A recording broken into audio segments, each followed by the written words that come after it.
So guys, i-transplant ko yung tinanim na pomelo. Yan guys, oh. Yan, tinanim na ito. Ito ay grafted pomelo. Yan ang grafting niya. Yan. Yan, oh. Nakausli pa. Pero magaling na siguro yan. I don't know. Pero hoping na magaling na yan siya. So, ayan, may sakit siya guys. Oh, ayan. Sana mabuhay ka ha. 200 pesos ang pagbili ko nito guys. So, tanim na natin guys. Medyo kulang pala siya sa tubig guys. Kasi 'di ba nakabaon kasama ang plastic. So, kapag umulan, nababasa lang siya ng konti. Lumulusot naman dito. Tsaka iba yung soil niya, sandy soil. So, ililipat natin dito siya sa loam soil. Pero sticky ang soil dito. So, pagtiyagaan na lang niya yung soil dito. Ma-adapt din niya yan. So, guys, ibaon ko na to guys for the meantime.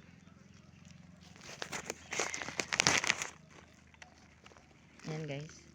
Ilagay na natin siya dyan. Kailangan pala guys talaga tanggalin ang plastic. Para mabilis siya makahawak sa mga lupa dyan sa gilid. Yung mga ugat niya. So ayan guys. Takpan na natin. Hindi ko na yan siya hukayin ng mas malalim kasi mabato na yan eh. Dagdagan na lang natin ng additional soil sa top.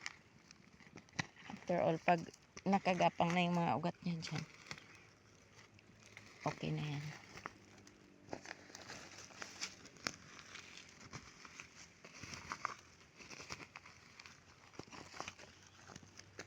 Lagan ko na lang yan ng soil maya.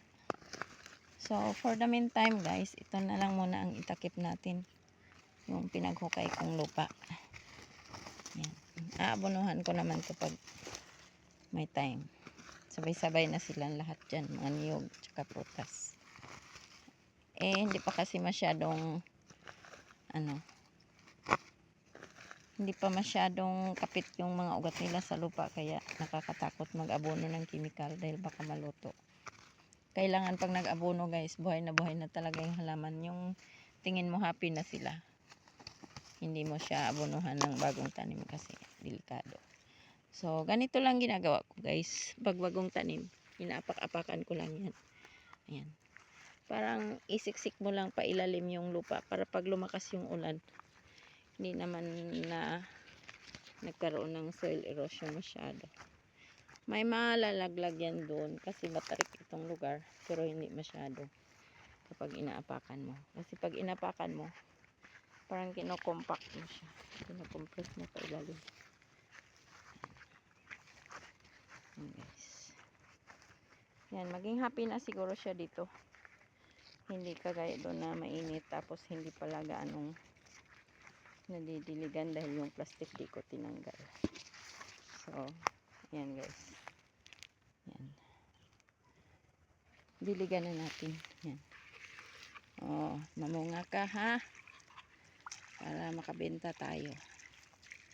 Yan, dagdagan kita ng lupa mamaya. Ganyan magtanim guys, kinakausap. Char. Nakausap ko yung mga halaman guys.